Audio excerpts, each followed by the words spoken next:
So I'd like to take this opportunity to discuss activities of daily living, specifically ADLs for CNAs, and demonstrate to you how the accuracy of ADL coding builds a foundation for appropriate care, quality, and reimbursement.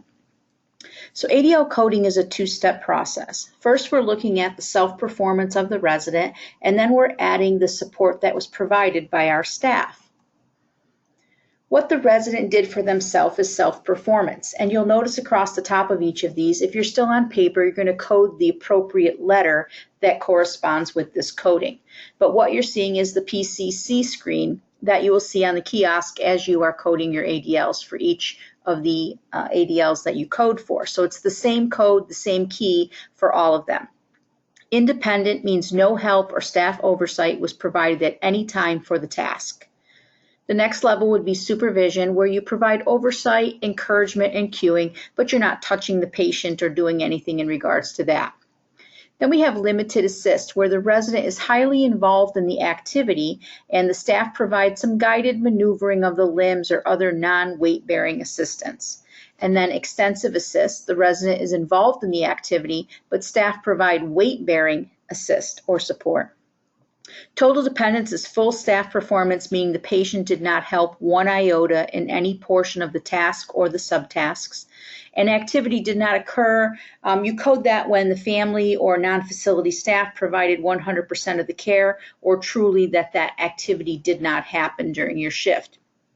So the 11 to 7 shift should really pay attention to the fact that you do not have to have a meal delivered to code eating on your shift, because eating includes drinking, except during a med pass. So when you code activity did not occur for eating on your shift, you're saying that the resident was not offered any fluids on your shift. So is that really accurate? Know that what the resident does for themselves can and probably will vary day to day, shift to shift, or even occurrence to occurrence. So think about it. Do you feel the same every day? Do you jump out of bed and get ready the same every day, or do you have good and bad days? When you are 80, do you think you're still going to have good and bad days? Probably more bad than good. Do you think you'll be tired and maybe weaker by the end of the day? Do you think your arthritis or other pain will have you looking for some additional help in the morning or in the evenings, even during the night? Do you think your memory might interfere with your ability to complete tasks? You should think about this every time you're considering coding independence. Not that a resident can't be independent in some tasks, but all tasks all the time? Then we level it with who helped the resident. This is the number of staff that helped complete those tasks. So you have no setup or physical help from the staff. Then you move up to setup or help, the setup help only, which is no touching. You didn't touch the patient at all. One person physical assist is you plus the resident. That's one. Two-person physical assist is you, me, and the resident. That's two people helping the resident. And then again, you have the ADL activity did not occur, or the family or non-facility staff provided 100% of the time. So hospice workers, family members, ambulance crew, family paid attendants, sitters, those are not counted. So you will code did not occur for any tasks that were completely performed by any of these non-facility staff. So here's some examples of coding setup when the activity involves any of the following. So for bed mobility, when you hand the resident the bar on a trapeze, or you raise side rails so that the resident can use that to move side to side in bed, those are set up. Transfer, when you give the resident a transfer board, or you lock the wheels on their wheelchair so that they can have a safe transfer. Locomotion, walking, handing the resident a walker or cane. If they're wheeling, unlocking the brakes on the wheelchair or adjusting their foot pedals. Dressing, getting the clothes out of the closet, laying them on the resident's bed, handing them a shirt, handing them their shoes. Eating, cutting the meat, opening containers at meals, handing them one food item at a time, all considered setup. Toilet use, handing the resident a bedpan or placing articles necessary for changing an ostomy appliance within reach. And personal hygiene, providing a wash basin and grooming articles, again, are just examples of coding setup. Where we usually struggle is the difference between extensive and limited assist. So what we need to do is determine who is supporting the weight of the resident's extremity or body. For example, if you support some of the weight of the resident's hand while helping the resident eat, or you perform part of the activity for the resident, then this is considered weight-bearing extensive assist. If the resident can lift the utensil or cup, but you just need to guide it towards their mouth, then that is considered limited assist. Bed mobility. Some residents sleep on furniture other than a bed. They might sleep in a recliner. So we need to consider the assistance that's received in that alternative bed when coding bed mobility. And remember, how a resident turns from side to side in bed during incontinent care is a component of bed mobility. All right, so that's when you should code that for bed mobility. You don't put that in as part of toileting. Mr. Q slid to the foot of the bed. 2 staff members physically lifted and repositioned him toward the head of the bed. He assisted by bending his knees and pushing with his legs when he was reminded. We will code extensive assist of 2+ person physical assist, and the rationale is because the resident required weight-bearing assist of 2 staff members. During transfer, some residents are transferred between surfaces using a full-body mechanical lift, a Hoyer. Whether or not the resident holds on to the bar or the strap or other portion of the device during that lift is not part of transfer activity, so you do not consider that as the resident assisting. All right, so usually Hoyer lifts are going to be a total task, so you would code them as total dependent with the number of staff that assisted.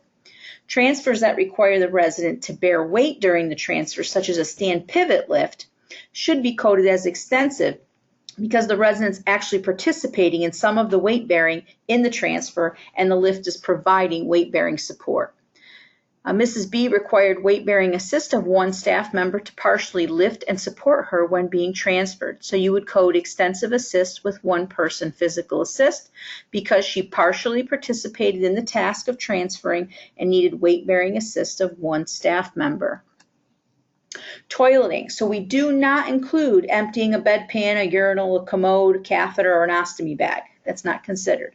When a resident is transferred in or out of bed or a chair for incontinent care or to use the bedpan, you're only going to count how they use the bedpan or the urinal. You're not going to count how they turn around in and out of the bed because, again, that goes towards bed mobility. Miss W is cognitively and physically impaired. She's on strict bed rest. Staff were unable to physically transfer her to the toilet. Miss W is incontinent of bowel and bladder. 1 staff member provided all the care for her elimination and hygiene needs. So we would code total dependence with 1 person physical assist. The resident did not participate and required 1 staff person to provide total care for toileting and hygiene. Eating. You only code supervision for residents who receive individual supervision with eating. So general supervision of a dining room is not the same as individual supervision of a resident, and you don't capture it when you're coding eating. Mr. F started eating by himself. After he'd eaten only his bread, he stated he was tired and unable to complete the meal.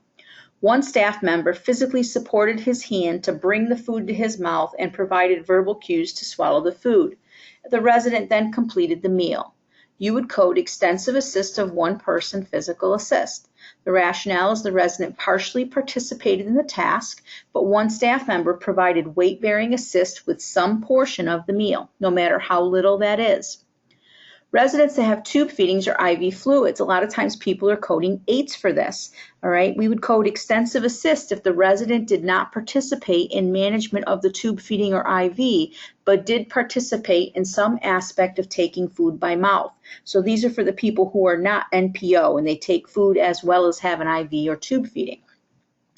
Totally dependent eating would be if the resident was assisted in all aspects of how they had their food and drink. So they don't do anything with their tube feed, they don't do anything with their IVs, and you've had to physically feed them their meal, or they were NPO. Dressing is going to include how the resident puts on, fastens, and takes off all items of clothing, including a prosthetic or TED stockings. So think of someone who dresses themselves completely, can put their shirt on, can put their pants on, can put their underpants on, can put a jacket on, can button or zip, or they've got all these different things. And the last thing that they need for you to do for them is to apply their TED stockings. That would be considered extensive assist because you were completing 1 component of the ADL. Dressing includes putting on and changing pajamas and house dresses, johnnies. So Mrs. C did not feel well and chose to stay in her room today. She requested to stay in her night clothes and rest in bed. After washing up, Mrs. C changed her night clothes with staff assist to guide her arms and assist in guiding her nightgown over her head and buttoning the front. You would code limited assist of one person physical assist, and that's because the resident was highly involved in this activity and changed the clothing with non-weight-bearing assist from one staff member. Personal hygiene includes how the resident maintains their personal hygiene, including combing hair, brushing their teeth, shaving, applying makeup, washing and drying their face and hands. You don't consider these things when you are coding for bathing or showers. So Mrs. J normally completes all of her hygiene tasks independently. However, today she was unable to brush and style her hair because of elbow pain, so a staff member did it for her. You would code extensive assist of one person physical assist. And the rationale is because a staff member had to complete part of the activity of personal hygiene for the resident. The assistance, although it was non-weight bearing, is considered full staff performance of the personal hygiene subtask of brushing and styling her hair. So because this ADL subtask was completed for the patient, it qualifies under the second criteria for coding extensive assist. So again, let's just break this down. Personal hygiene, if we look at hair, teeth, shaving, makeup, washing and drying face, we'll say there's 5 subtasks that go in personal hygiene. If the patient can comb their own hair but can't brush their teeth, or can't shave, can't put on their makeup, and couldn't wash and dry their face, then that would be extensive. All right, if they could not comb their hair, they couldn't brush their teeth, they couldn't shave themselves, and they could put on their own makeup, it still would be extensive assist. All right, it doesn't depend on how many of these things they can do. It's the fact that you complete any one of these subtasks for them, you are going to code extensive assist. Locomotion is how the resident moves about, and it can be walking or it can be in a wheelchair or scooter. So there's 2 different things that we look at. We look at locomotion on the unit, which is how the resident moves between locations in his or her room and the adjacent corridor. So that means outside of their room, perhaps one door to the right, one door to the left. That's all considered on unit. Locomotion off unit is how the resident moves to and returns from off unit locations. So even if you have a secured unit or only one floor, the fact that you have areas set aside for dining, activities, treatments, beauty salon, any of those types of things are considered off unit locations. So you have to consider how the patient gets to and from those areas. Walking. So we have, again, 2 different ways we look at this. We look at how they walk in their room. So Mr. K walked in his room with handheld assist from one staff member. You would code limited assist of one person physical assist, and that's because the resident required handheld, non-weight bearing assist of one staff member when he walked in his room. In the corridor, the patient had back surgery 2 months ago. 2 staff members physically support the resident as he walks down the hallway because of an unsteady gait and balance problem. We would code extensive assist of 2+ person, and that's because the resident partially participated in that task, and it took 2 staff members to physically support the resident so he could walk. So there are many scenarios which can make it difficult to determine appropriate ADL coding. But if you keep these general principles in mind as you determine how to code for each resident's individual situation, you should be successful. You want to code what actually happens and not what usually happens or what's supposed to happen because of a care plan. You need to code what actually happens for your shift. Recognize that self-performance can be different between days, between shifts, and episodes of care. Recognize that each ADL has a subset of several smaller tasks that you will consider during coding of the care. Record the most dependent episodes that happen during your shift. Document each episode independently and ideally as close to the point of care as possible. Consider codes of independent and did not occur and what they really mean. Ask yourself who was bearing the weight of the resident during the task, and ask yourself who completed the majority of the task or subtasks during the episode. I hope this assists you in understanding how accurate ADL coding builds the foundation for care, quality, and reimbursement. Thank you.